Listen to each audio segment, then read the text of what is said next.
ঠিক আছে কি না? নাও,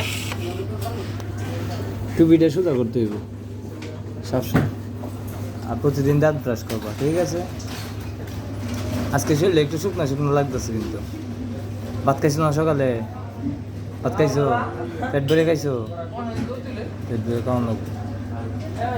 ভাত পেট ভরে কেমন লাগবে? এনে তো তোমারে পাঠাইছি মানুষ হওয়ার জন্য, পড়াশোনা করার জন্য ভালো করে। কারণ তুমি যদি মনে করো পড়াশোনা না করো, খাবার দাবার না খাও, তাহলে কি হইব? আমি তো সপ্তাহে একবার আইতে আছি, হ্যাঁ?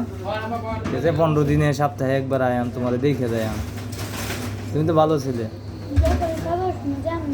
হ্যাঁ, শুধু ডয়ার কিনে দিতাম না। ডয়ার তো কেউ যে অন্যরা যদি ব্যবহার করে ডয়ার, তাহলে ডয়ার ব্যবহার করতে হবে। তুমি যদি মন করা কও এটা কিনে দিও, ওইটা কিনে দিও, তাহলে তো এটা হইল না, ঠিক না? আর যে খাবারগুলো বেশি থাকবো, খাইতে পারতেছো না, এগুলা তোমার বন্ধুরা মিলিয়া খাইয়া লাগবে, হ্যাঁ? হ্যাঁ দিবা যে তোমরা নাও, হ্যাঁ, সবাই একসাথে বৈশা খাই। এই যে প্রথমে কলা দিছি, দেখছো না? কলা খাইতে চাইছে, পরে জোরাজুরি করছি না, নাও নাও নাও নাও, খাও খাও, হ্যাঁ আমার অনেক আছে অনেক আছে, তখন কিন্তু তারা খাইছে। এভাবে দিতেই হবে, বুঝছো কি বলছি? আর মাদ্রাসা সবাই রে, হ্যাঁ, বায়া করে রাখতে হইব, হাসি মুখে কথা বলতে হইব, ঠিক আছে? আর বাড়ির জন্য কোনো সময় মন খারাপ করুন দিত না। বাড়ির জন্য মন খারাপ করতে তুমি চট্টগ্রাম যাইবা কীভাবে, রাজশাহী, খুলনা, বরিশাল, বড় বড় মাদ্রাসা যেতে ইচ্ছা আছে, দেবা?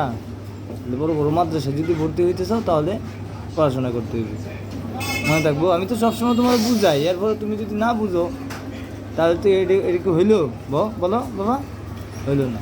এই জন্য মনে করো সবাইরে সালাম দিতে হইব।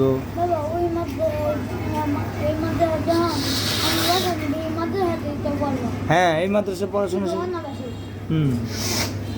ওইগুলো তো অনাবাসিক, এটা তো আবাসিক। আর ওইটা তো আবার পরবর্তীতে যখন তুমি আবার বড় কোনো মাদ্রাসায় ভর্তি হইবা, তখন এটা হইবা আবাসিক, বুঝছো? মানে এনে থাইকে পড়তে হইব। এই জিনিসগুলো রাখতে হইব মাথার, কথাটা বুঝছো?